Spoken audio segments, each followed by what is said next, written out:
News hour తెలంగాణకు ఢిల్లీకి దూరం తగ్గిపోయిందా? ఇక నుంచి బుల్లెట్ స్పీడ్ కన్నా వేగంగా తెలంగాణ ప్రజల పనులు జరిగిపోతాయా? అందుకు అవకాశాలు బాగా మెరుగయ్యాయన్న సూచనలు బలంగా కనిపిస్తున్నాయి. కొన్నేళ్లుగా కేంద్ర రాష్ట్రాల మధ్య దెబ్బతిన్న సంబంధాలు ఇకపై మళ్లీ పటిష్టమవడం ఖాయమన్న అభిప్రాయాలు వినిపిస్తున్నాయి. ఆదిలాబాద్ లో జరిగిన సభలో ముఖ్యమంత్రి రేవంత్ రెడ్డి ప్రధాని మోడీతో చాలా రిక్వెస్టింగ్ శైలిలో అనేక అంశాలు ప్రతిపాదించడమే అందుకు ఆధారాలుగా కనిపిస్తున్నాయి.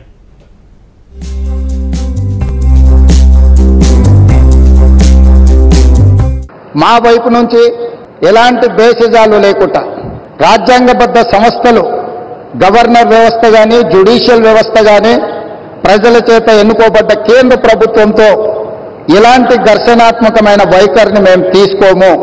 రాష్ట్ర అభివృద్ధిలో వాళ్ళను సంప్రదించి రాష్ట్రాన్ని ముందుకు తీసుకెళ్లడానికి అవసరమైన కార్యాచరణతోనే ముందుకు వెళ్తాము అని చెప్పి ఈ సందర్భంగా మీకందరికీ తెలియజేస్తున్నా. ఆదిలాబాద్ లో జరిగిన పలు అభివృద్ది కార్యక్రమాల ప్రారంభానికి ప్రధాని మోడీ వచ్చిన సందర్భంగా రాష్ట్ర ముఖ్యమంత్రి రేవంత్ రెడ్డి కేంద్రానికి స్నేహహస్తం అందిస్తున్న శుభ సూచనలు అవి. రేవంత్ మాటల ద్వారా కేంద్ర రాష్ట్రాల సంబంధాలు ఇక ముందు ఒక లెక్క, ఇకపై మరో లెక్క అనేట్టుగా ఉంటాయని, అందుకు మైలురాయి కూడా ఆదిలాబాద్ లోనే పడిందన్న అభిప్రాయాలు రాజకీయ పరిశీలకుల నుంచి వినిపిస్తున్నాయి.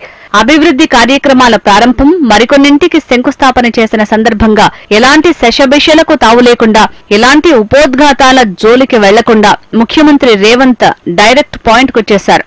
తమకు ఏమాత్రం భేషజాలు లేవని ప్రజల ముందు బహిరంగంగా చెప్పడమే కాక గవర్నర్తోనూ న్యాయ విభాగంతోనూ ఎలాంటి ఘర్షణాత్మక వైఖరి తీసుకోబోమని ఫుల్ క్లారిటీ ఇచ్చేశారు. తమకు కావాల్సింది కేవలం తెలంగాణ అభివృద్ది మాత్రమేనని, అందుకోసం కేంద్రంతో సంప్రదింపులకు ఎక్కడా అంతరాయాలు కలిగించబోమని చెప్పేయటం విశేషం. రేవంత్ చెప్తున్న మాటలతో వేదిక మీదున్న గవర్నర్ మోడీల ముఖాల్లో ఎలాంటి ఫీలింగ్స్ కనిపించాయో ఆ విజువల్సే సాక్ష్యం.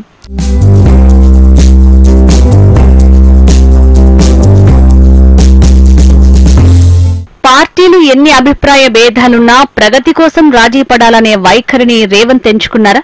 నిజానికి కాంగ్రెస్ కు ప్రాతినిధ్యం వహిస్తున్న ముఖ్యమంత్రిగా రేవంత్ రెడ్డి కేంద్రానికి వ్యతిరేక వైఖరి అవలంబిస్తారని పలువురు అంచనా వేశారు. కానీ రేవంత్ హయాంలో కేంద్రంతో గతానికి భిన్నమైన సంప్రదాయమే నెలకొంటుందన్న అభిప్రాయాలు కూడా వినిపించాయి. ఎందుకంటే పార్టీ అధినేత రాహుల్ గాని, ఏఐసీసీ చీఫ్ మల్లికార్జున ఖర్గే గాని, నెహ్రూ గాంధీ ఫ్యామిలీలోని ప్రియాంక లాంటి ఇతర నేతలు గాని బీజేపీని, మోడీని వ్యతిరేకించడమే పనిగా పెట్టుకున్నారు. ఒక స్టేట్మెంట్ చేసే ముందు కనీసం ఆలోచించి చేయాలన్న ఇంగితాన్ని కూడా పక్కన పెట్టారన్న వ్యాఖ్యలు రాజకీయ నిపుణుల నుంచి వినిపిస్తుంటాయి. కాంగ్రెస్ లో దేశమంతా ఇలాంటి పరిస్థితే నెలకొన్న తరుణంలో రేవంత్ మాత్రం మోడీతో, కేంద్రంతో సత్సంబంధాలు నెలకొల్పుకునేందుకు తహతహలాడటం విశేషం కాకుండా ఎలా ఉంటుంది అంటున్నారు రాజకీయ పరిశీలకులు.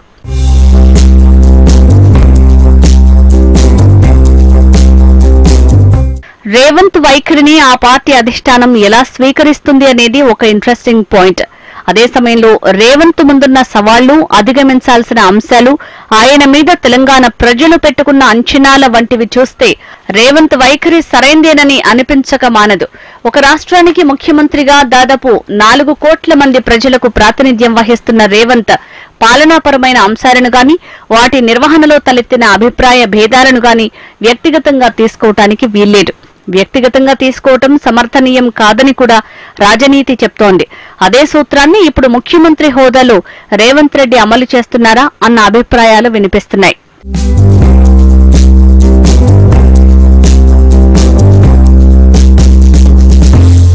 మరో అడుగు ముందుకేసిన రేవంత్ మోడీని పెద్దన్నగా అభివర్ణించటం విశేషం. ప్రధానమంత్రి అంటే బడేభాయి లాంటి వాడని, బడేభాయికి ఒక ఇంటి మీద ఎంతటి బాధ్యత ఉంటుందో అదే బాధ్యత వహించాల్సి ఉంటుందని మోడీ చుట్టూ ఆత్మీయమైన కుటుంబ బంధాన్ని అల్లేశారు రేవంత్. ప్రధానితో ఆ బంధం ఒక్కటి సరిగా ఉంటే ముఖ్యమంత్రులు కేంద్రం దగ్గర ఏ పనైనా సాధించుకోవటం సులువవుతుందని రేవంత్ భావిస్తున్నట్లు విశ్లేషకులు అంచనా వేస్తున్నారు. हम हमारे हिसाब से प्रधानमंत्री का मतलब हमारे बड़े भाई के जो मदद रहे तो ही हर प्रदेश के मुख्यमंत्री उनके क्षेत्र में वो कुछ तरक्की कर सकता है, कुछ डेवलपमेंट को आगे ले सकता है. इसीलिए मेरा गुजारिश है इस वक्त तेलंगाना अगर आगे तरक्की करना है, हम भी गुजरात जैसा हम आगे जाना है तो यहां पर आपकी मदद जरूरी है. अगर आपका जो सोच है 5 ट्रिलियन इकोनॉमी हम रीच होने के लिए इंडिया में 5 मेट्रोपॉलिटन सिटीज है, Delhi, Mumbai, Bangalore, Chennai, Hyderabad. Hyderabad is one of the metropolitan city. We wanted to contribute your 5 trillion economy system. So please do support us in metro rail, in Musi river development. Why? Because you have developed Sabarmati river. We wanted to develop our Musi river all along with Hyderabad, which is 55 kilometers is there, which is, we wanted to regenerate our Musi river. All I need is your support. ఆ విధంగా రేవంత్ తనకేం కావాలో clear గా అడిగేశారు మోడీని. మీ సొంత రాష్ట్రం గుజరాత్ ని ఎలా అభివృద్ధి చేసుకున్నారు, మా సొంత రాష్ట్రం తెలంగాణ అభివృద్ధికి కూడా అలాగే సహకరించాలని విజ్ఞప్తి చేశారు. సబర్మతి నదిని ఎంత సుందరంగా పర్యావరణ సూత్రాలకు అనుగుణంగా తీర్చిదిద్దారో మా మూసీ నదిని కూడా అలాగే సుందరీకరించేందుకు మీ ఆశీస్సులు కావాలని ప్రజలందరి తరపున ఓ అప్లికేషన్ పెట్టారు. దేశం $5 ట్రిలియన్ అభివృద్ధి వైపు పరుగులు తీస్తోందని, అది మరికొద్ది రోజుల్లో సాకారం అవుతుందని మోడీ ఇప్పటికే పలు వేదికల మీద చెప్తూ వస్తున్నారు. ఆ పాయింట్ ని రేవంత్ ఒడుపుగా పట్టేశారంటున్నారు రాజకీయ నిపుణులు. ఆ $5 ట్రిలియన్ మైలురాయిని రీచ్ కావాలంటే తెలంగాణ కూడా పటిష్టంగా ఉండాలని, ఆ లక్ష్య సాధనలో తెలంగాణ భాగస్వామ్యంగా ఉండాలని, ఆ అవకాశం తమకు ఇవ్వాలని రేవంత్ అడుగుతున్నారు.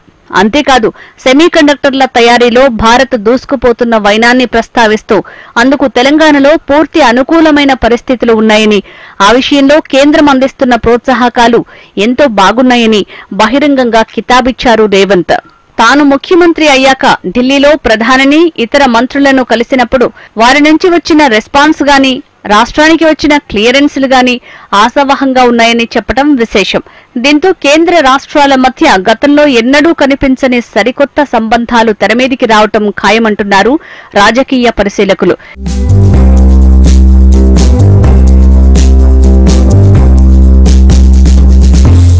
కేంద్రాన్ని ప్రశంసాపూర్వకంగా మెప్పిస్తూ కాగల కార్యాన్ని సాధించుకోవాలని ప్రయత్నిస్తున్న రేవంత్ ఎజెండా నెరవేరుతుందా?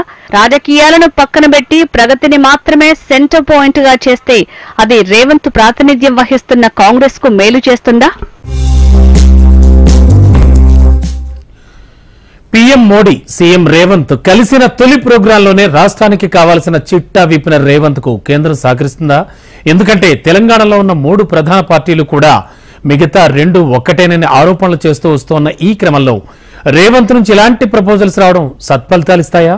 మోడీ సభలో రేవంత్ ఇంకా ఏమన్నారో చూస్తే ఆయన ప్రతిపాదనలు అత్యంత ఆసక్తికరంగా ఉన్నాయంటున్నారు విశ్లేషకులు.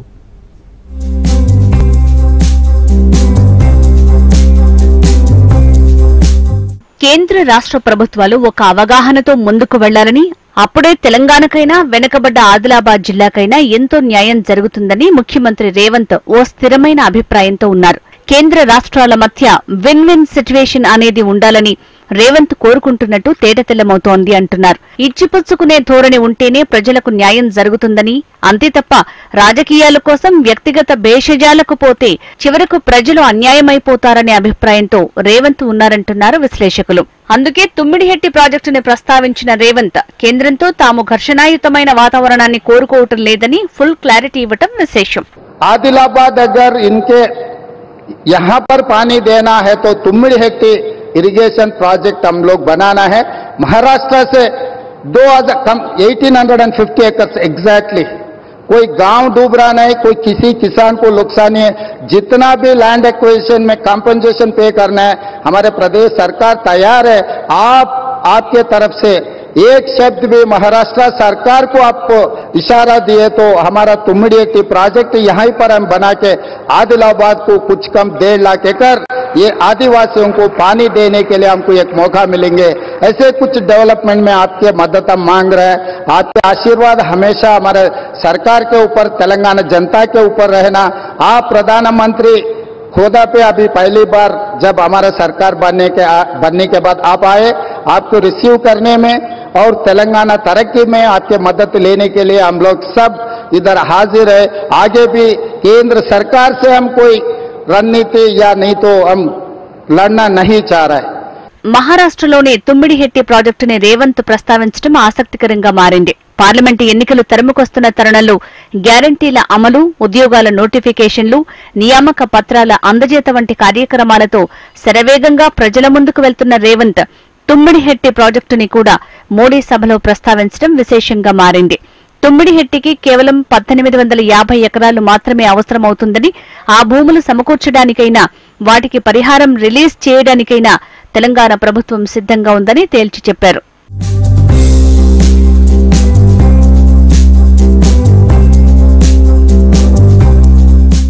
మరోవైపు మహారాష్ట్రలో ఉన్నది బీజేపీ ప్రభుత్వం లేదా దానికి అనుబంధంగా ఉన్న సర్కారే కాబట్టి మోడీ ఒక కంటి సైగ చేస్తే తుమ్మిడిహెట్టి ప్రాజెక్టుకు గ్రీన్ సిగ్నల్ వస్తుందని, అప్పుడు తాము కూడా అదే స్ఫూర్తితో ప్రాజెక్టు పనుల్ని ఆమోదిస్తామని రేవంత్ కుండబద్దలు కొట్టారు.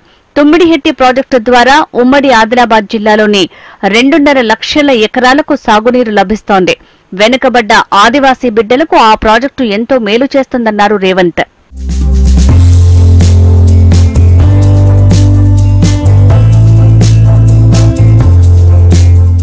ముఖ్యమంత్రి అయ్యాక ఢిల్లీ పెద్దలను కలిసిన రేవంత్ వారి నుంచి తనకు మంచి రెస్పాన్స్ వచ్చిందన్న ఆనందం వ్యక్తం చేస్తున్నారు. మరి పార్టీలుగా వేరైనా ప్రజల కోసం ఒక్కటిగా ముందుకు వెళ్తారా? ఇద్దరి మధ్య రాజకీయంగా ఉన్న తేడాల్లో స్పష్టత ఉందా?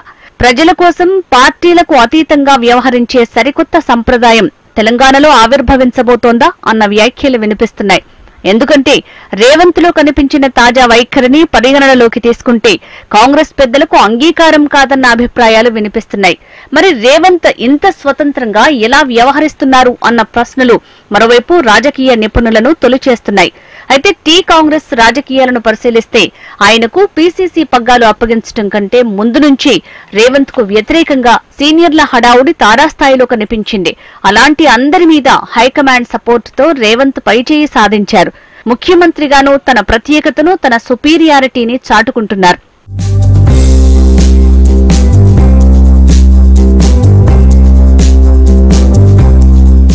అదే సమయంలో భట్టి, శ్రీధర్ బాబు, పొంగులేటి, ఉత్తమ్ కుమార్, కోమటిరెడ్డి వంటి సీనియర్ల పాత్రలకు తగిన ప్రాధాన్యతనిస్తున్నారు రేవంత్. ఇలాంటి వివిధ అంశాలను సమతూకంగా ప్లే చేయాలంటే పార్టీ మీద తన పట్టుకు ఇబ్బంది లేకుండా చూడాలి. ఒకవేళ అలా జరగని పక్షంలో మొదటికే మోసం వస్తుందన్న క్లారిటీ అటు హైకమాండ్ కి ఉందంటారు. ఎన్నికలకు ముందే ఈ విధమైన హామీలు సాధించుకున్న రేవంత్ పరిపాలనలోనూ తన ప్రాధాన్యతను కాపాడుకుంటూ ప్రభుత్వానికి, పార్టీకి ఇబ్బందులు కలగని రీతిలో వ్యవహరించేలా ఒప్పందం చేసుకున్నారన్న అభిప్రాయాలు వినిపిస్తున్నాయి.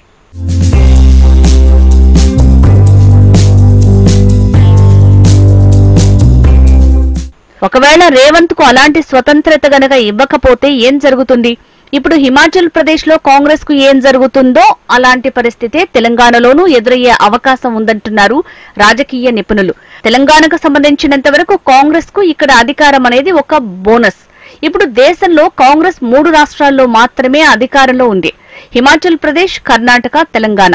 బోనస్ గా వచ్చిన తెలంగాణను నమ్మకస్తుడైన వ్యక్తి చేతిలో పెట్టకపోతే అది ఎటు తిరిగి ఎటుపోతుందో ఊహించడం కష్టం. ఇలాంటి పరిస్థితుల్లో తెలంగాణలో ఇప్పటికే తన ఆధిపత్యాన్ని నిరూపించుకుని దానికి సమానంగా విశ్వాసాన్ని కూడా పెంచుకుంటూ వస్తున్న రేవంత్ కి తగినన్ని నిర్ణయాధికారాలు కూడా ఇవ్వాలని హైకమాండ్ ఇదివరకే నిర్ణయించిందని విశ్లేషకులు చెప్తారు.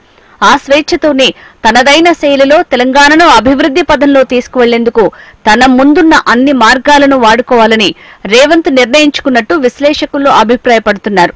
మరి మోడీ ముందు రేవంత్ ప్రతిపాదించిన అంశాలు ఏ మేరకు ఎంతవరకు వర్కౌట్ అవుతాయో వేచి చూడాల్సిందే.